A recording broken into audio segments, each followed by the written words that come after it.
Hi friends, editing Sara here. So I had a bit of a conundrum because you see, we talked for over 2 hours on this one. And so I was left with a choice.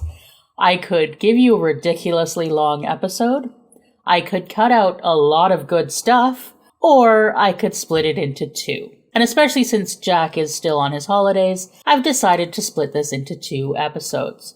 So today you will hear my summary and everything before going to Earth, and talking a lot about Jack and his dad. And then in 2 weeks, you will hear us talk about everything John and Aaron. And you'll also get our favorite parts and our little outro. So I hope you enjoy this. Here is the first part of our discussion of a human reaction. Oh, I love your mug. Oh, yes, I forgot to show you. It's my... Oh, cool. Ah, nice. Rachel. Yachts. So... don't out... Josh, your impressions are too good. You can't follow up anything I say with an impression, because then it just completely outshines me. Charley, I couldn't outshine you if I tried. Well, the good... So yeah, you can't outshine me when you're trying. You don't have to try. You just outshine me. You are both equally shiny. Shiny. I love this group so much. We're just shiny. Josh is just, his particular way of shining is dad jokes and impressions. Shiny, happy, beep. Oh, sorry. Don't remind me. This is going to be chaotic. Already is. Hi, friends. Hello, puppets. Howdy, y'all. And welcome to Muppet Sex and Trauma. I'm Sara Ezzat, maker of the Costume Codex videos on YouTube. I'm Jack Kramme, editor / right-hand man for Passion of the Nerd and editor for Chipperish Media. And I'm Josh Gosdin, a.k.a. Christopher Kringle. And we have a special guest with us today. This is Charley. Charley, do you want to introduce yourself? Yes, hello everyone. I'm Charley. I am a big old nerd and a friend of everyone here on the podcast. So I was really, really happy to be invited on. I am a big Farscape fan after watching a certain YouTube video by an amazing YouTuber who talks about costume and nerd stuff and themes and all these amazing things that really put me onto the show. I actually remember, it's weird, I've been flashing back to when I was a kid in Blockbuster, picking up the DVD box set for Farscape and hesitating about whether to take it home or not, because it kind of looked like my jam. But somehow it ended up back on the shelf, and I not until like in my 20s that I actually ended up watching it. So it's just weird, that memory coming back to me. But yes, I love Farscape. I haven't actually finished Farscape. I'm making my way through season 4 very slowly. It is an emotional roller coaster. And I really love all the characters on this show so much. And it's actually, I'm both hesitant to finish the show because I really, really love it. It's definitely up the top with my favorite shows along with Buffy. And also I'm just really emotionally invested in everything that's going on, and it's actually devastating me. So yes, I haven't actually quite finished. I'm about halfway through season 4. And yeah, that's me. I got all these texts from them being like, what did you make me watch? This is breaking my... I'm so ready to be hurt me too. just lay it on me, break me. I'm so excited. That is what I come to television for as well. If I'm not a wreck by the end of a TV show or an episode, was it worth it? Yeah. What's the point? And this very much is the episode that you wanted to guest on when we were even talking about the idea of having this show. Yes, I really love this episode. It's definitely one of my favorites, not just of the first season, but of the entire show. And I've rewatched it a few times now, and every time I've just been blown away or I've noticed something new. So really excited to talk about this one. Okay, and this one, for the folks listening, This is a human reaction. A human reaction was written by Justin Monjo, who previously we saw writing The Flax, and directed by Rowan Woods, who we've seen twice before in Back to the Future, and thank God it's Friday again. A human reaction begins with John recording a letter to his dad. He's feeling a lot of feelings about home, about himself, about life, and in the midst of his reverie over his very first grey hair, he is interrupted by Pilot, who has found something. Moya hasn't sensed anything like this since the day you arrived. A wormhole, and down that wormhole he sees a little blue marble of a planet. It's got no particle rings, no red moons. Totally unimpressive. Well, it looks like our Dorothy might be going home to Kansas. It's a risk, but he's gonna take it. And after a lot of goodbyes, some heartfelt and some very complicated, he's off. He's off my senses. He's gone. And that's it. It works. Crichton is home. Or at least on Earth. Australia, to be precise. Strange that. But nothing is ever that simple. He's been gone for months, and the authorities want to know what's up, what happened, where he's been. John finds himself transported to a facility where he is poked and prodded and interrogated, overseen by a couple of old acquaintances of his. He's almost at the end of his tether when another familiar face arrives. This one is a bit more welcome. Dad. Get me out of here, please.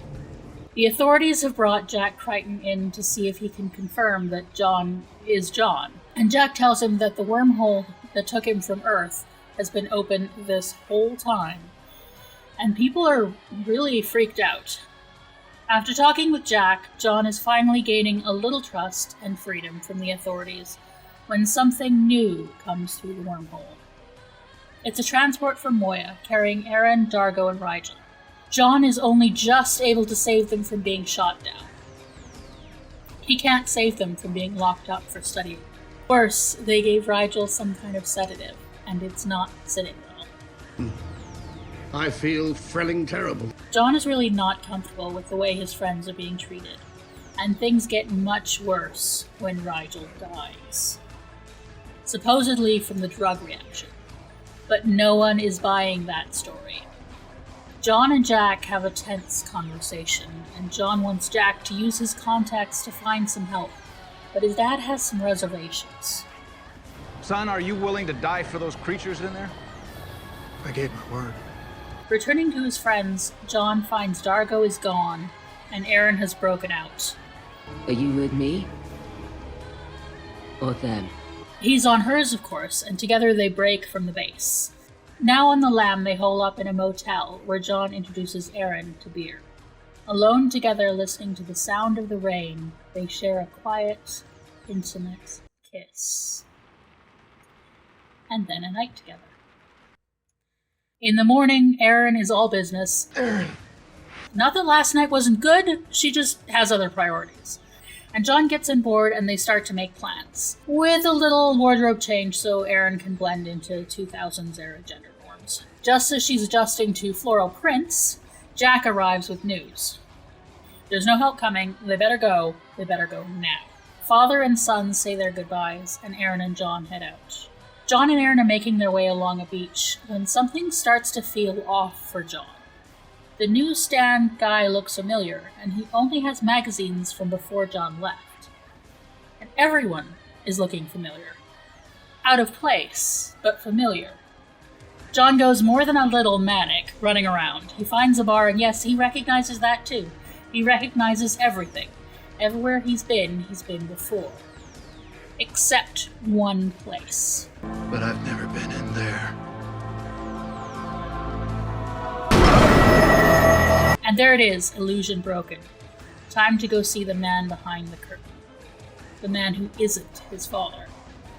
All of this has been a simulation created from his memory by a race of ancient aliens looking for a home, who want to know how humans would react to them. The consensus is not well. Your humans will kill us. Alien Jack apologizes for putting John through all of this, and shows him that Dargo and Rigel are fine. They're all still near Moya, and they can return to her. As for the Ancients, they are going to keep searching for a home. So will I.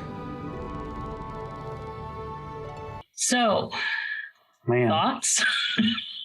Oh, How do you guys react to human reaction? See, there it is. very humanly. I really, really like this episode. I do want to add the caveat that these kinds of episodes feel a little bit cheap to me. Just the whole misdirect, like gotcha, it's not real kind of thing. But there is so much about this one that I love that I don't care that it's cheap. I really don't. Yeah, no, I had a really good time with it as well. They almost had me. There was a point, I think it was before Dargo and Aaron and Rigel showed up. There was a point where I was like, maybe they're doing this. Maybe this is Earth. And maybe the point of the episode, which will eventually break my heart, will be John walking away from what he's always wanted for X reason. But then when Dargo and Aaron and Rigel showed up, for me, it turned into like, okay, not is it fake, but how is it fake? And I had a theory that was proven incorrect, but Your theory would have been great, though. I'm still holding out hope for an eventual return. We'll get there when we get there. Overall, I really enjoyed this episode, and I also could tell that it was filmed on location in Australia, because I'm pretty sure one of those giant fucking spiders you guys have was on the wall in the hotel room when John and Aaron were leaving towards the end of the episode. Yeah. Yes, I sent you a photo of those spiders before, Josh? You absolutely have, yes, Charlie. They just hang out. They become part of the family. You get used to them.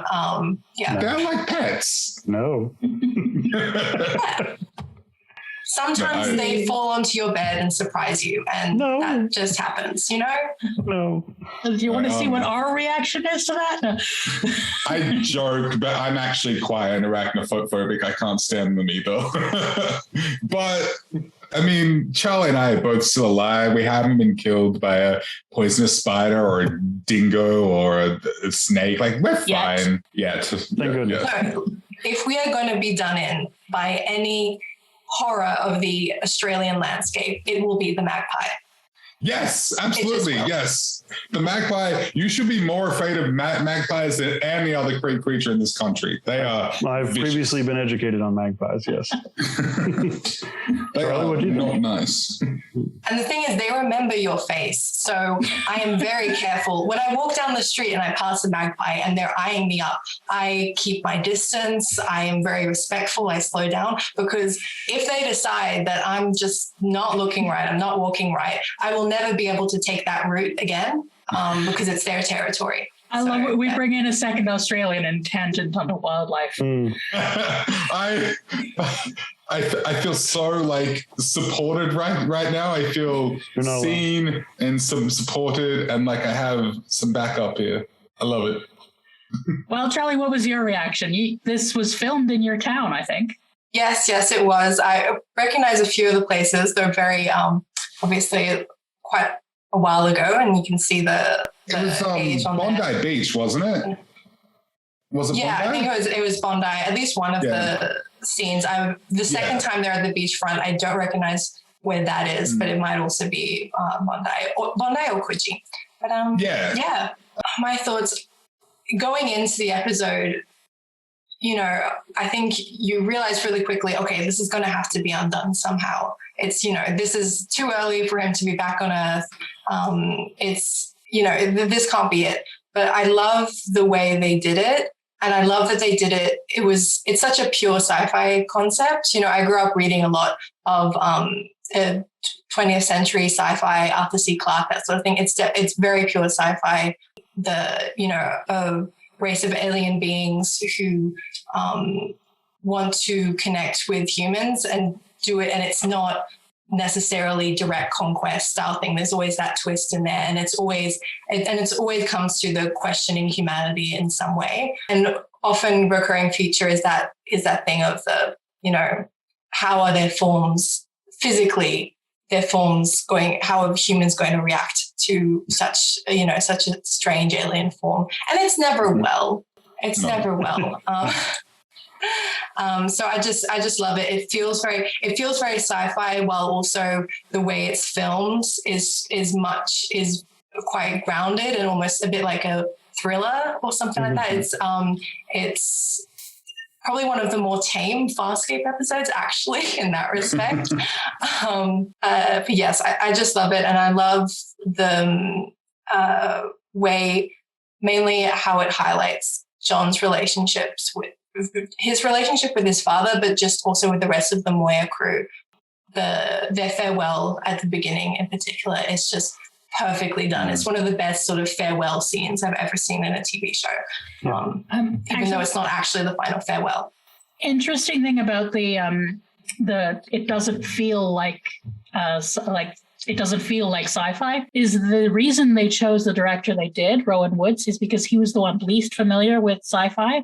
Oh. So he didn't have those tropes in his head. And so we get this, different approach to filming it. And yeah, it does feel very like it could be cheap, this fake out of Earth. But the way it's done, I think because it's done so sincerely on every level, it works. It's a trope, but it's not doing like, hey, here's the trope. It's like, let's take this seriously. What would it be? It definitely works, but for me, I kind of wish it came later in the series, so there was more of a question surrounding whether or not they are actually on Earth, because it's so early. It's just like, no, there's no way they're actually going to go back to Earth and John get to see his father. I feel like if it came later on in the series, there will be more of a. It would leave me wondering more if they are actually on Earth. Whereas this, I just knew from the beginning. I'm like, no, this isn't going to work out. This isn't it. I just knew it because it's too early for that. There are reasons this comes now that we will see in the future. Okay. There's always a plan, Jack.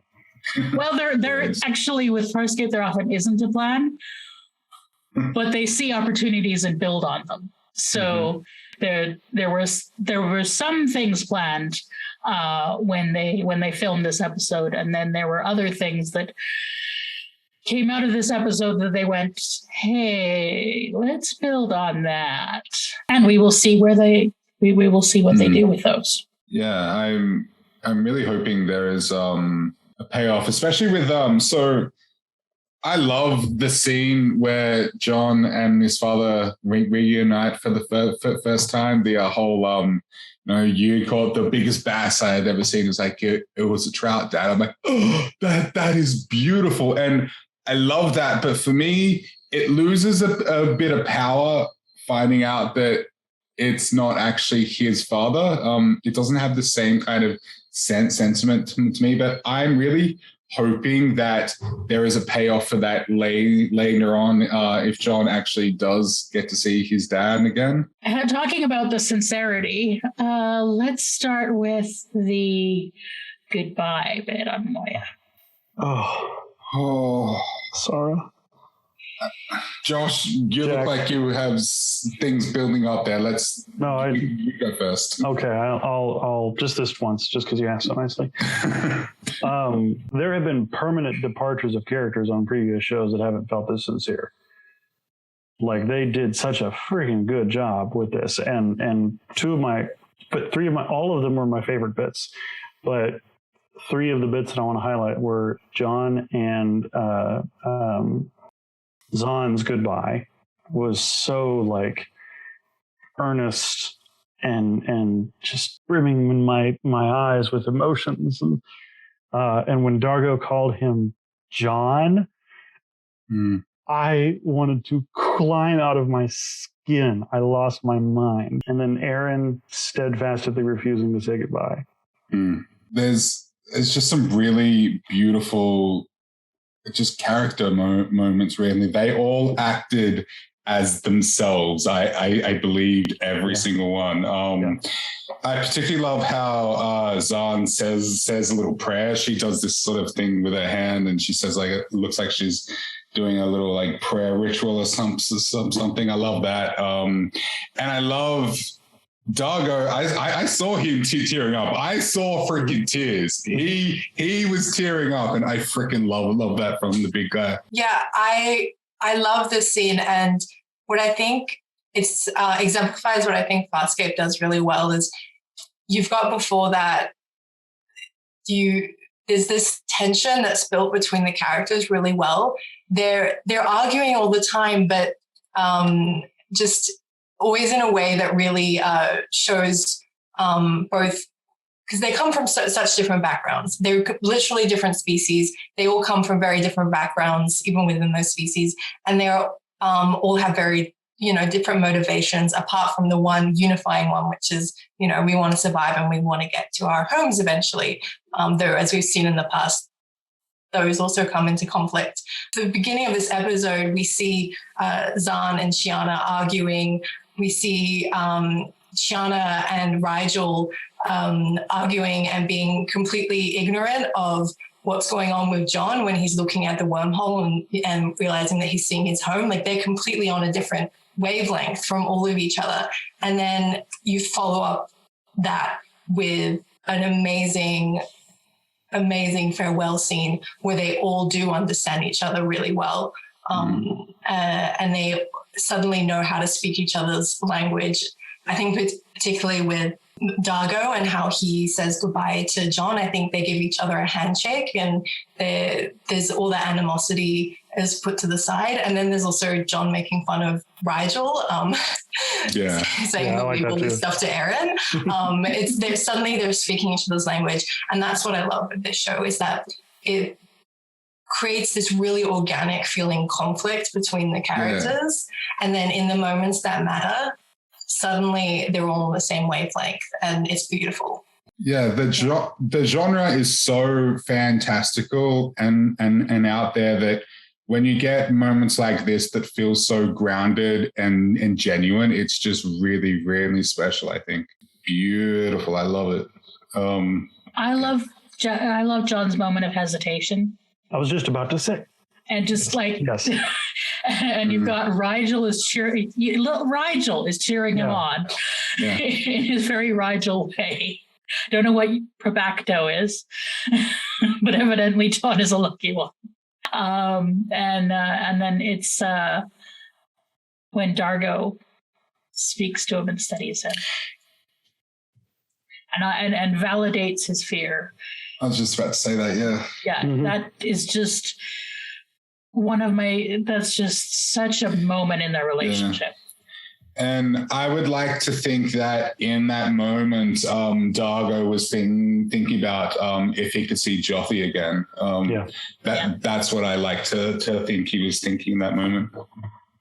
It was so good. Yeah. That whole goodbye scene, it was just, and the pilot with the ticking clock in the background also really kind of helped squeeze the emotion out of this particular juicer. But it was I just loved it from top to bottom. And yeah, once he finally takes the plunge and lands in exotic, wild, far out there where they're shooting the show on location, Australia, it was just a sense of relief, like him falling over on the sand. Like I was with him emotionally in that moment of just like, he made hello, it. Sky. Yeah. I did have the thought, and this is just kind of nitpicking. I'm like, wait, so he took off from Australia and just so happens to crash land back in Australia. But you could explain that by saying that he aimed for Australia or something. But I just thought it's a bit of a coincidence. He took off from Houston. Oh, okay. Or was it Cape Canaveral? It would have been Cape Canaveral. Oh, that's right. I'm getting confused because the ship was called Coleroy. That's right. Yeah. Never mind. No, he apparently tested the ship in Australia. Right. With all of these people that he conveniently meets again. Yeah. In the Simpson Desert. Yeah. Yeah, that's right. Yeah. Okay, well, I sit corrected. I apologize.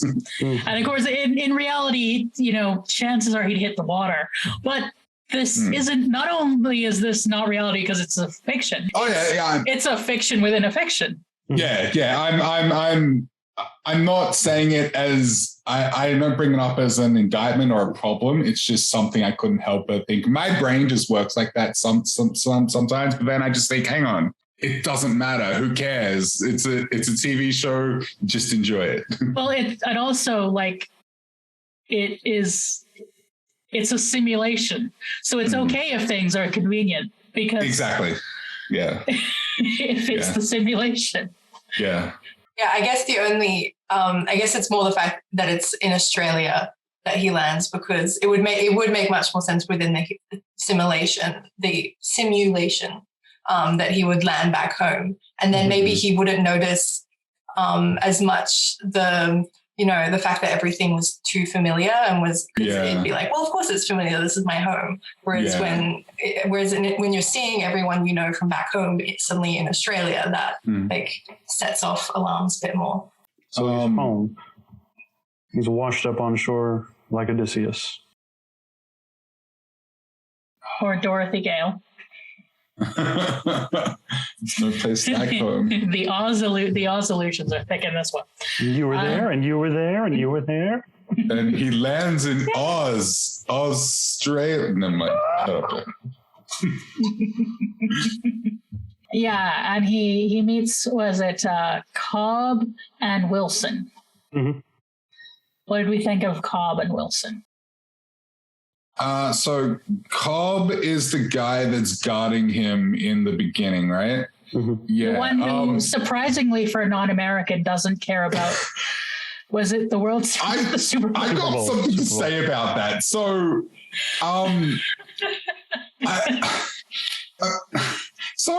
Americans.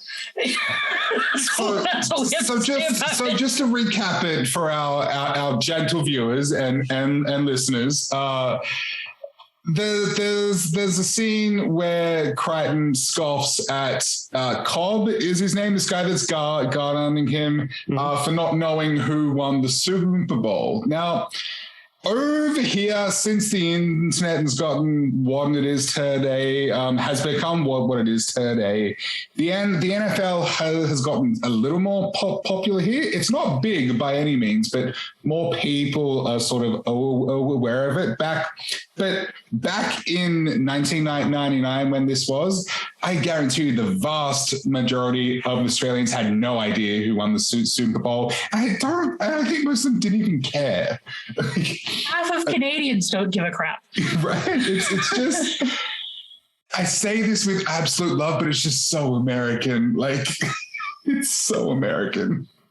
So I know that the Super Bowl is a thing because Americans in all their media mention the Super Bowl like the biggest thing. But no, it's the night of the Super Bowl. Oh, the Super Bowl, the Super Bowl.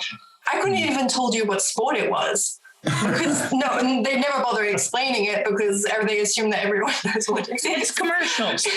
It's mostly about commercials. As far as my non-American understanding of it, yeah, that's the thing.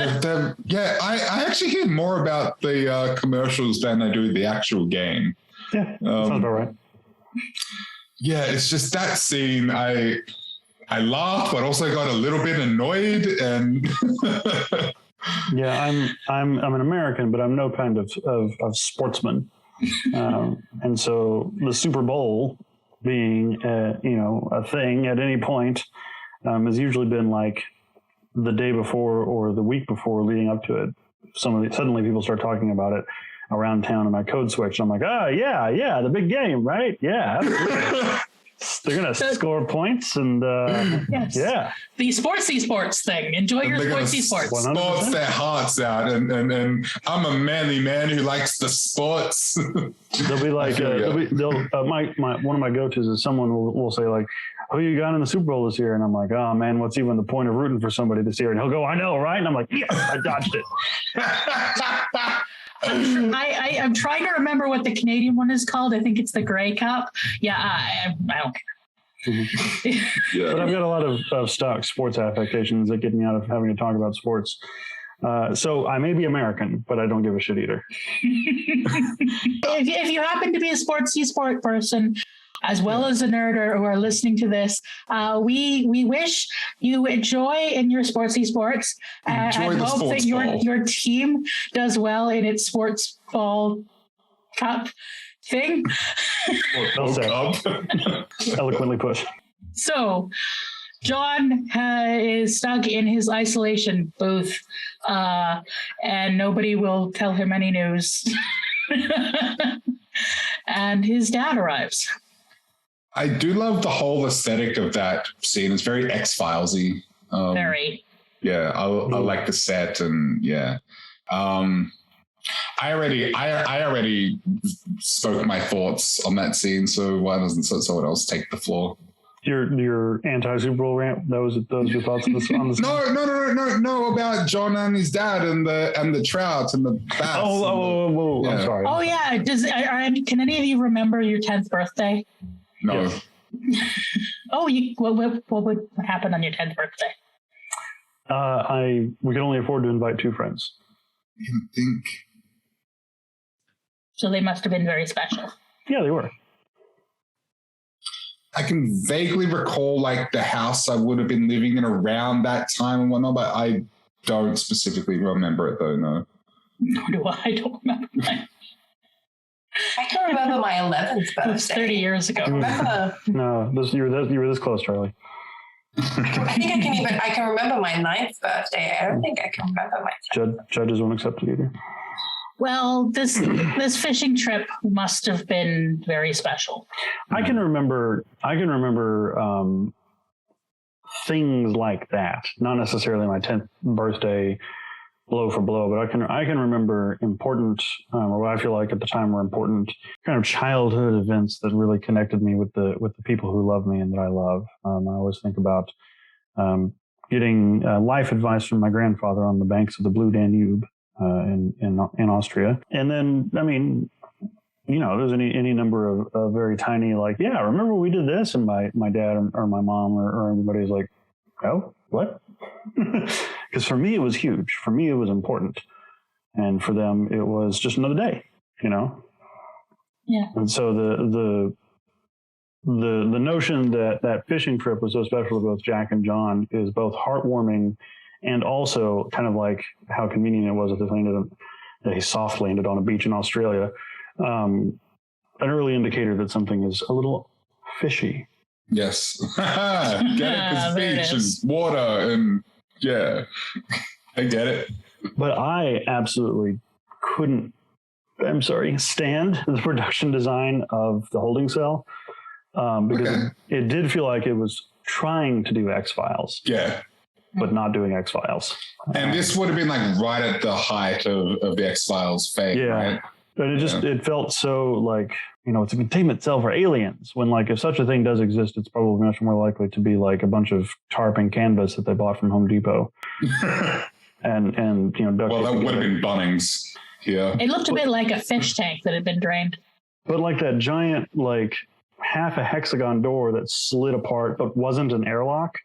Was just like when you guys remember when that happened in the scene, I was like, it's just a door. Like, just make it a door. Yeah. Calm down, Farscape. guys. No, they always gotta be a little extra, but this is on Earth. It's 90s Australia. It's not, you know, some peacekeeper jail or anything. Yeah, production design, we're having too much fun. We know it's 90s Australia because Wilson has 2 ear piercings in one ear. Yeah. My dad had the exact same thing. Oh wow!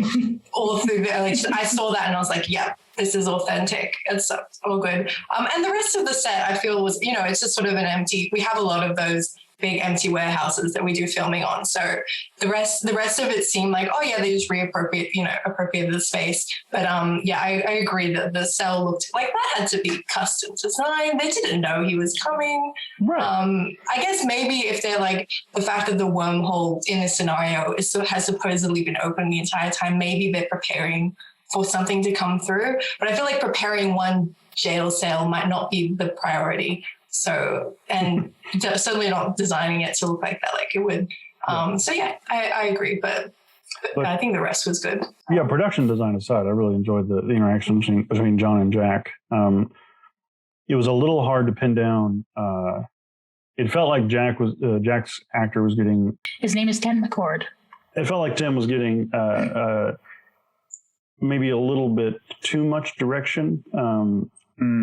There were some times where he felt a little too menacing, and then pulled it back a little too far to be like super like fatherly and like fine and everything. Yeah, so much so that it felt kind of hammy in parts, that's a good word for it.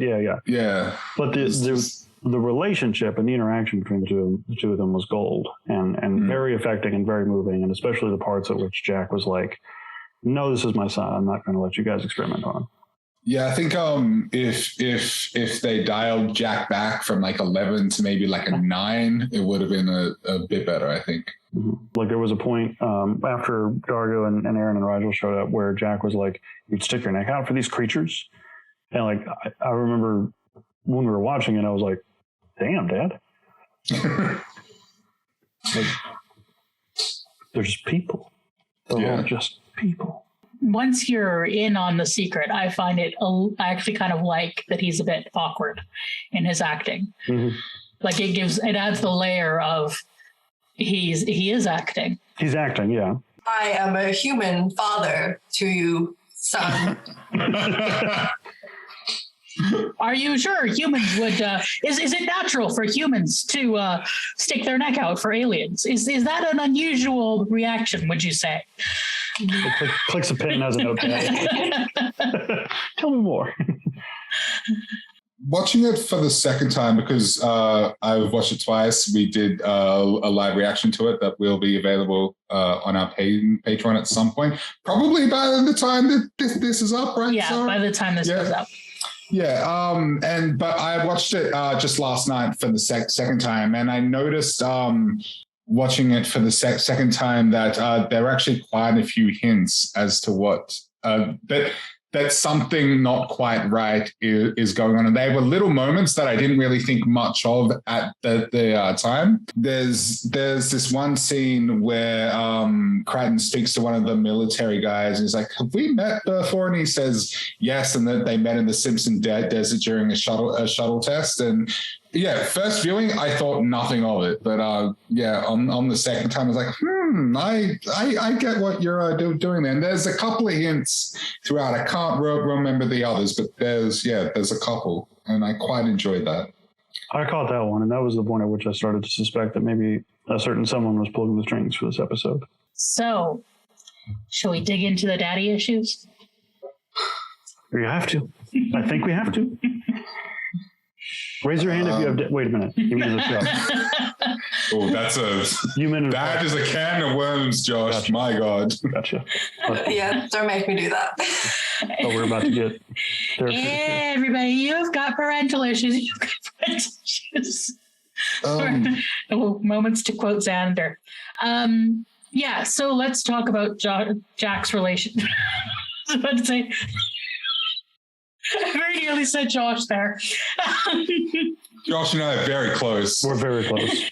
Okay, so let's talk about John's relationship with his dad. Yeah, I guess we don't have much to go on at this point because we've only seen his dad before in the first episode.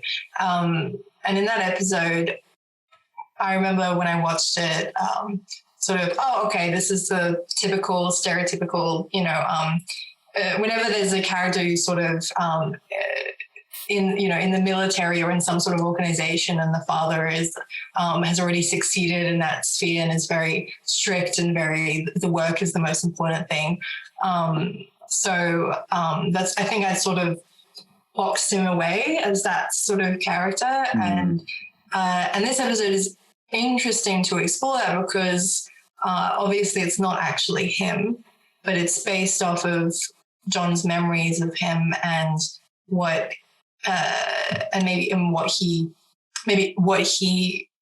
wants maybe as well from his father. So we can kind of look at it as both, okay, this is partially an accurate representation of his father because it's built on his memories, even though it's an alien.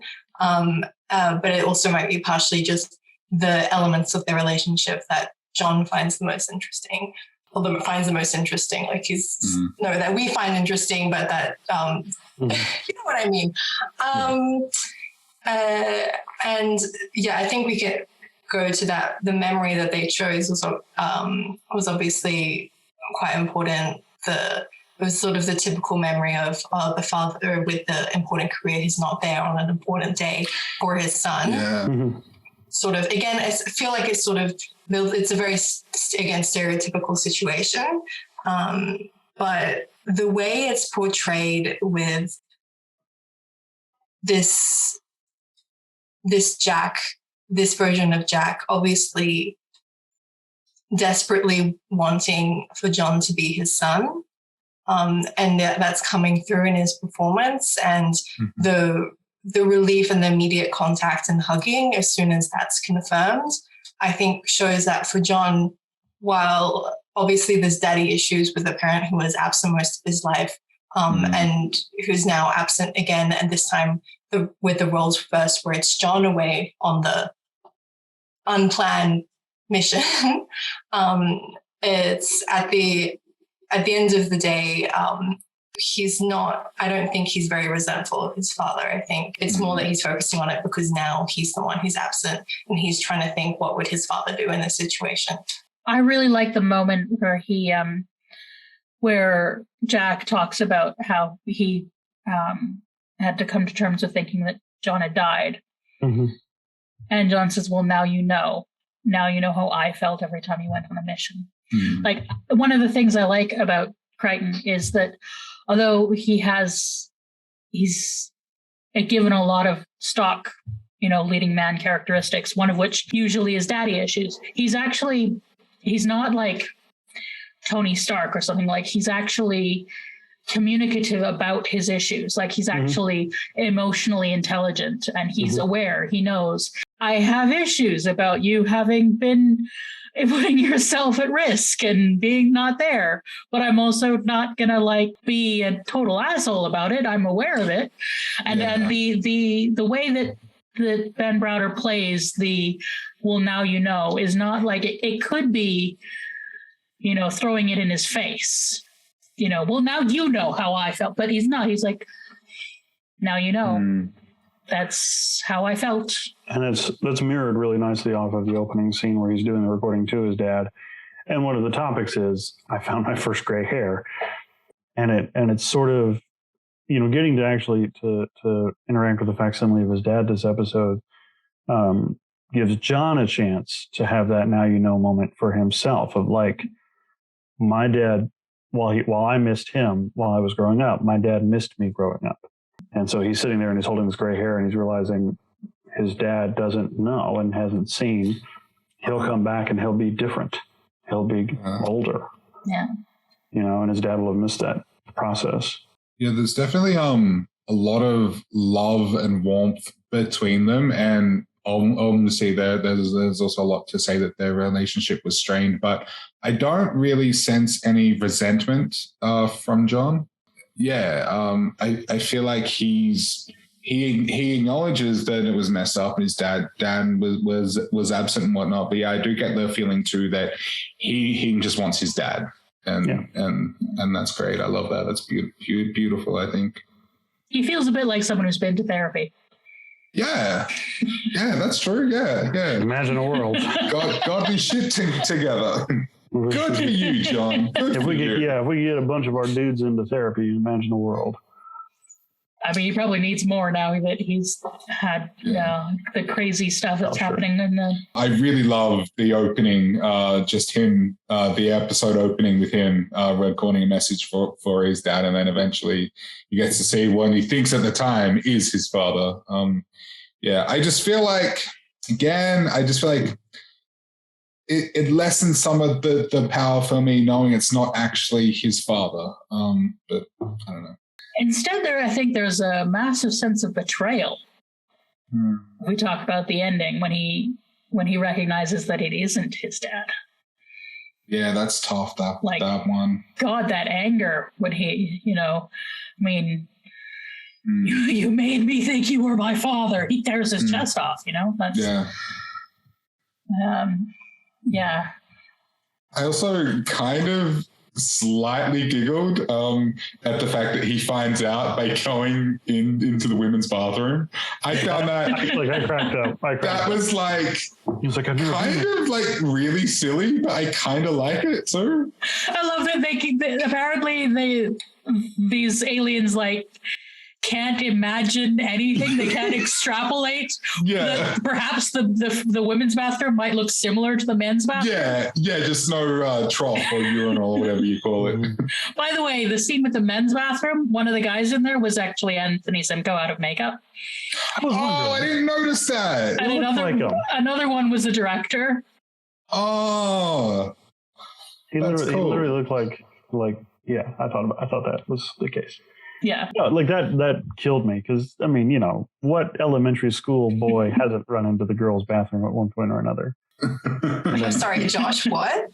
Excuse me? And then run out screaming. I did it too, buddy. I did it too. Yeah. Don't worry. You're not alone. You feel like such a rebel. Like, yeah, I did it. And it definitely shattered my illusion of all of the plush overstuffed armchairs that I imagined were in there along with the fireplace. But and it's not for any gross nefarious reason. It's just to be a rebel, do something you're not supposed to do. Mm-hmm. I mean, I've walked into the men's by mistake too, but also we're silly gender stuff there. Yeah, that's the thing. I mean, I've gone to the men's toilet. It's not by mistake, but just because there was a line for the women's, and I think and they're the exact same thing if you go into a cubicle. I mean, imagine. It's imagine a world where people didn't give a shit who was shitting next to you as long as there was a wall. That was good. I like that. What a utopia would be. When John was like, one place I've never been, I was like, bro, you're in your 30s, man. Yeah. Yeah, I'm all for the, I love the concept of the, what's a place I've never been or a thing that I've, seen. And then the fact that, the simulation or whatever doesn't have the power to come up with something or come up with something quick enough and he can catch it out. I just think that it being the women's bathroom was ridiculous. There was another show that I honestly can't remember which show it was right now, but they did a similar kind of a thing where someone was trapped in an illusion that was based off their memories, and they cracked it by opening a book that they never finished, and the last third of the book was blank. And if anybody's listening or watching this can remember this illusion that I'm making, I don't remember the show, but that to me would have been a lot more clever. Yeah, like something like that. There's so many more articulate and thoughtful ways that you could do it rather than, I bet he's never stepped foot in the women's bathroom. Like, come on. But in the moment, it's kind of funny and silly. And exactly. It is, but it's also at the climax of the drama. Yeah. It's very anticlimactic. Yeah. But it's also funny because of how stupid it is. That's what I find funny about it. Yeah. I mean, and I could see the writers just being like, what are we going to do? I don't know. We can't have him open a book because he hasn't seen anything that he hasn't seen. And how does he remember what's inside any of those magazines? Because chances are he didn't read a bunch of ladies' magazines. It does feel like a spur of the moment decision. They just thought of the first thing they could. They went with the first thing they thought. To me, it feels more like they were brainstorming and like, fuck it, let's just have fun. I think it's either the last idea or the first idea. It's either the first idea that they just did not, that they threw out and they did not rewrite and they did not reconsider, or it's the last, they're at the end of the rope and they can't think of anything else. It's one of the two. But it is what it is. And it is one of those things that takes on a slightly different meaning in 2021 than in, I think, early 2000, because why can't we just have neutral bathrooms, although preferably ones that don't look like the men's bathroom that we saw? Because that did not look, nah. I don't know. I wouldn't mind a bathroom with Anthony Simcoe in it. Probably onto something. Just me. I'm not sure bathroom is the room I would want Anthony Simcoe in. Listen. Well, if the choice is between no room and a room. When you gotta go, you gotta go. You know, we all have biological functions and urges, and there's plenty of other rooms I'd rather meet him in. And that's it. Like, John never had sex in a bathroom bar, or the women dragged him into. Anyways, tell us more, Josh. I'm just saying. Maybe that's a good time to switch to talking about Aaron and John. Sure. Oh. Because this is the episode where we finally got some sex. Finally. For Muppet Sex and Trauma. Well, folks, that seems like the perfect place to stop and make you wait for 2 more weeks. So I hope you enjoyed the first part of our discussion of A Human Reaction. You know where to follow us for all the things. And come back in 2 weeks to hear us talk all about John and Aaron.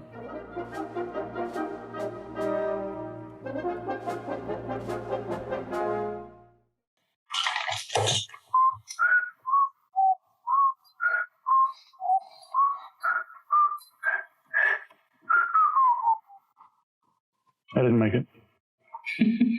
I went most of my life not knowing how to whistle. Fun fact.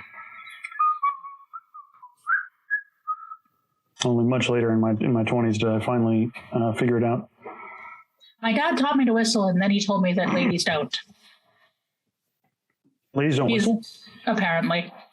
And now some more of 4 nerds talk about sports. It makes me think of, like, pretty much every time I've gone into a pub and anywhere, some elderly man comes up to me and says, "So who do you barrack for?" I'm like, "No one." And then they look at me like I'm a freaking alien. Because I just don't care. This country, Australia, this country is obsessed with sport. And look, I don't want to shit on the things that people love. That's fine. But can we be obsessed with sport and say, like, live theater? Like, can we just switch up a little bit? But it's always about the freaking sport. Always. I love you, Jack. Sports nerds are they are themselves. They are themselves, and they get to be just as excited and have their own podcasts and all that kind of stuff. Exactly. That's fantastic. Yeah. See, when I was a kid, my dad he despaired over me because I would start off the game rooting for the Swannies, which was his team. The Sydney Swans. The Sydney Swans. But, you know, the other team, oh, wow, they're doing really well. Look at that. What an amazing kick thing. And I would start rooting for the other team, and he'd be like, "You can't do that." I'd be like, "But they're doing so well, and look at that. That was, like, it's so beautiful. They seem to be working really well together.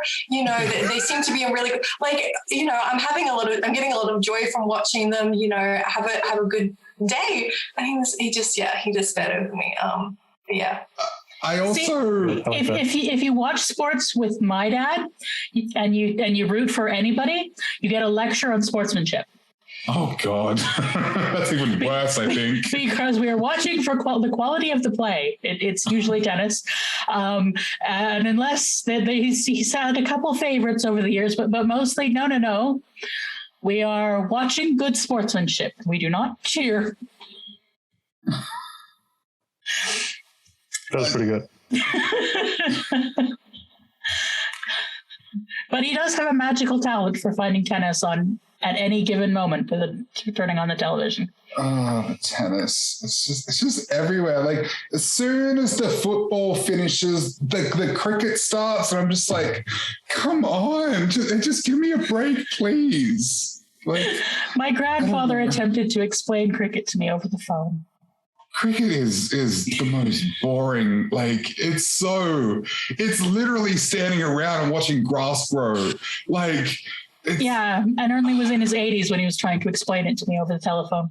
It's like nothing happens. Apparently, according to my cousin, the nothing happens is part of the fun, because then you get to take a picnic. Oh, that makes perfect sense. Sure. Great. I don't know how much of this Leave it all in. A bunch of nerds complain about sportsy people. Well, not complain. No, we love the sportsy people. We just aren't going to participate in the sportsy stuff. Can I just say one more thing and I will shut up? But like, never shut up. It always makes me laugh, or just, well, not even really laugh. It makes me just scratch my own head when people like, oh, did you see the game? We won. And I'm like, what do you mean we? You sat there and yelled at the television. You didn't do anything. You didn't win. I know, tribalism, blah, blah, blah, but whatever. It's the That's power basically what it boils down to, right? It's the power of story. As long as, yeah. Oh my God. It is tribalism. Tell me I'm wrong. No, now we're getting socio-anthropological with our sports, which is just how nerdy we are, apparently. Yeah, I lived in Scotland and knew people who've cheered for... oh my God, the soccer fans are insane. Yes, they are. And it's half religious. Yes. Yeah. Okay, so having gone on that very long tangent about sports, the point of which was, John, you can't expect some Australian guy to have to know about the Super Bowl. Especially some Australian guy 20 years ago when... Ask him about the rugby. Yeah. Which I am absolutely willing to watch some rugby because boy are the men hot. And there it is. Nobody else, Charlie? You're not going to agree with I plead the fifth. Hey, you're in Australia. That doesn't fly here. No, that's an American thing. It's media. Everything is American rules. We call 911. We watch the Super Bowl, and we plead the fifth, and we have our First Amendment rights. She's lying. No, we've got her. The world of media is America centric, so I think we should just give in. Yeah. Do we at least all know who Babe Ruth is? Yes. Yeah. I mean, a baseball player from like the 1920s or something, 30s, somewhere. I know that, but I don't. Yeah.